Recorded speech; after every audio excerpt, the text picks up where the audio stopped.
Tonight we take an inside look at the university's new ad campaign. Plus, Chinese students celebrate the new year. Stay tuned. TrojanVision Nightly News starts now.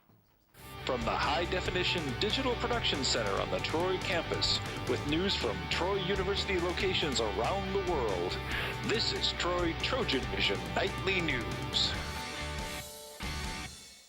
Hello and welcome to Troy TrojanVision Nightly News for February 3rd, 2014. I'm Courtney Addison. And I'm Amanda Ford. Thank you for joining us this evening. Troy University is back in full swing after being closed for most of last week due to the winter weather that hit the area. The school was closed and classes were canceled Tuesday, Wednesday, and Thursday of last week because of the freezing rain, ice, and snow that pelted the area midweek. Troy University students got the chance to play in a little snow on campus during the days off, a rare occurrence for this part of the country. Classes resumed on Friday, even as a little of the snow and ice still covered the ground. The last time Troy got significant snow accumulations was back in February 2010.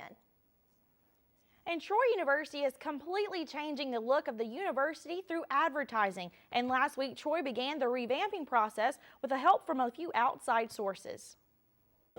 Troy University is in the process of revamping its advertising campaign in a way that organizers hope will give Troy an edge. Troy University is an outstanding public, international institution. We offer a great experience whether you're on the Troy campus or whether you study online with us, and that is something that we want to express through our television advertising and all of our advertising. This new approach is different than anything the university has done in the past. In the past, Troy University has done all of its advertising sort of on a piece-by-piece basis. And what we're doing here is a complete revamp of our advertising campaign along a new theme that we think that everyone's going to be excited about. Organizers add that the ad campaign involves a completely different perspective from Troy's previous forms of advertisements. Troy University is launching its new look with the help of a new advertising agency. TGM is an advertising agency out of Atlanta, and when we met them, we just knew that they were a great fit for Troy University. Like Troy, they are authentic, real people, and they believe in great educations and having a lot of fun and our Trojan spirit. They understand us. TGM is just as excited about working on Troy's campus as the university is to have them. We are thrilled to be a part of Troy University now. We started wooing them a while back and went through a pretty lengthy and tough competition to actually win the business, and it's just been a great opportunity for us to get to know everybody here. Even though there will be changes, the commercials and advertisements will all feature real Troy University students. But this new look won't come easy and will take a lot of work. It takes a tremendous amount of production to do television and to do print. That's why we have about 30 people on campus here today who are helping us shoot all of this great video and print photography. To catch a sneak peek of the new campaign, be sure you are following Troy University on social media at Troy U News. So Amanda, even though we celebrated New Year's over a month ago, China actually celebrated their lunar year this past weekend. That's right, Courtney. So Troy University's Chinese students decided to throw their own New Year celebration and let their American neighbors join in on the fun. Katerina Konitsina has the story.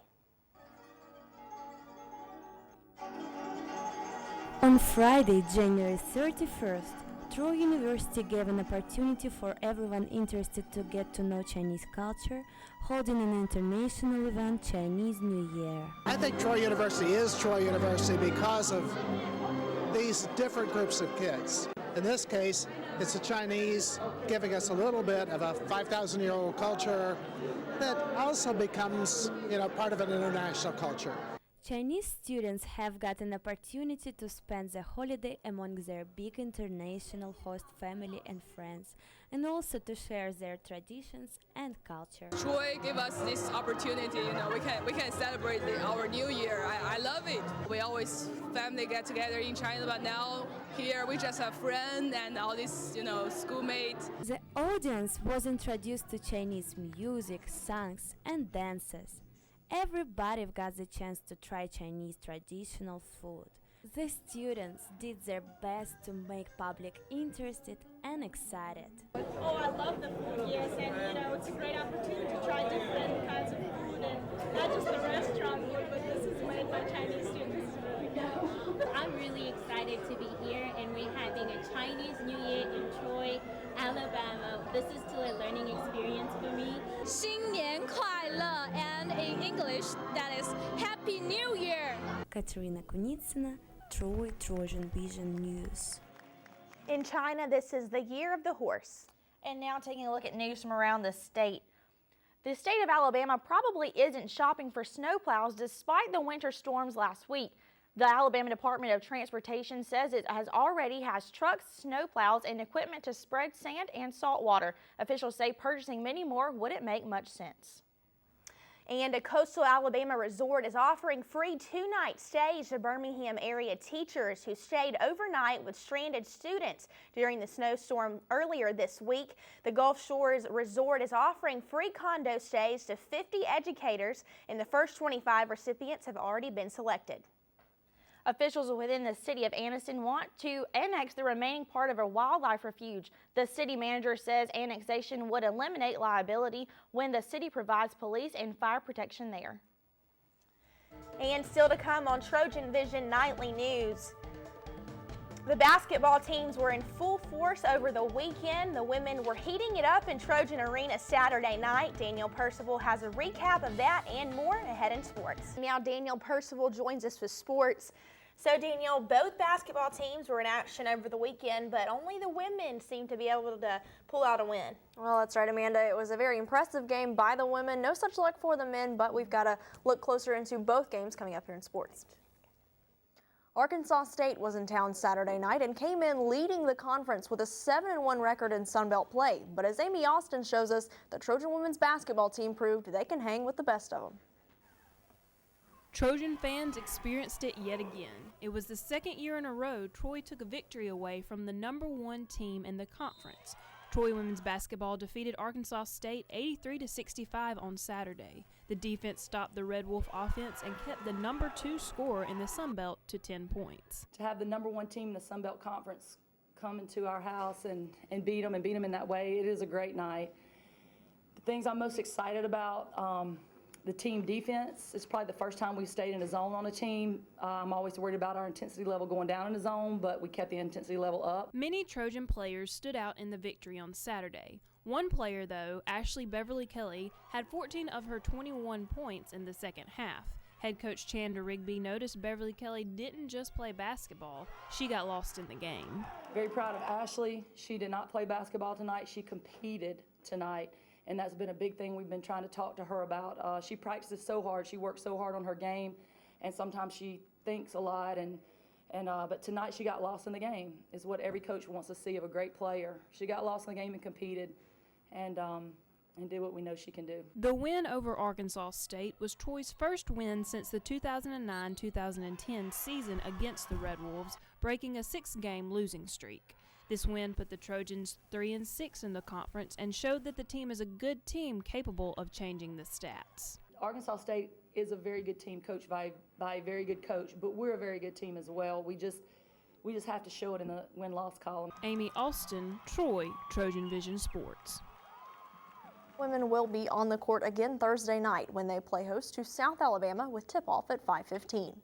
The men's team was taking on the Red Wolves as well, but the momentum from the women's victory earlier in Trojan Arena didn't carry over for the men.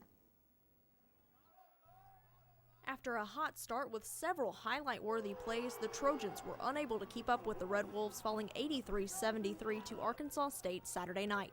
Head coach Phil Cunningham said the game started to slip out of reach late in the first half. The most critical stage of that game was at about the 8-minute mark of the first half. At that point, we had 7 assists and 2 turnovers. And then at the halftime, we go into halftime with 8 assists and 9 turnovers. So we go, we have 1 assist and 7 turnovers down the stretch, and that's when they extended that lead. Numbers don't always tell the whole story, but in this game, they do indicate why the Red Wolves came out victorious. The stats that stand out, we have 11 assists, 15 turnovers. They have 15 assists, 10 turnovers. And then the big one that keeps coming up, we're 12 for 21 at the free throw line, they're 24 for 29.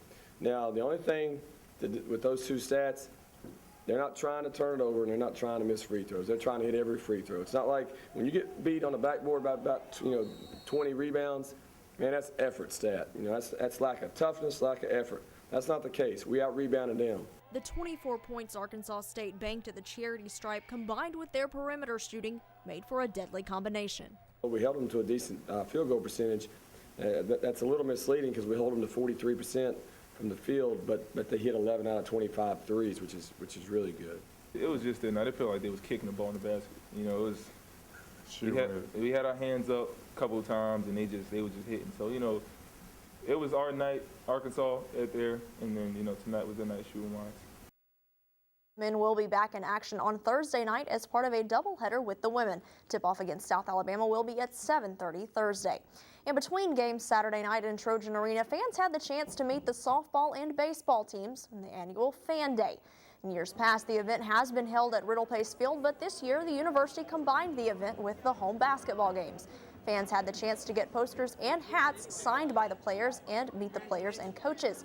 Both teams were also brought on the court during halftime of the men's basketball game, and the coaches addressed the crowd. The softball season will be underway beginning this weekend, with baseball beginning the weekend of the 14th of February. The Trojan track and field team competed at the TSU Invitational at Tennessee State on Saturday, coming away with some season best times. Julia Ostendorf ran her fastest time of the year, placing 8th in the 1-mile run. Lacey Marcus and Riley Schweitz both qualified for the finals in the 55-meter dash, with Schweitz finishing 6th and Marcus in 10th. Haley Watts took home 5th place in the pole vault, which was her best time of the season. The Trojans will be back in action at the Sanford Multi and Invitational this weekend.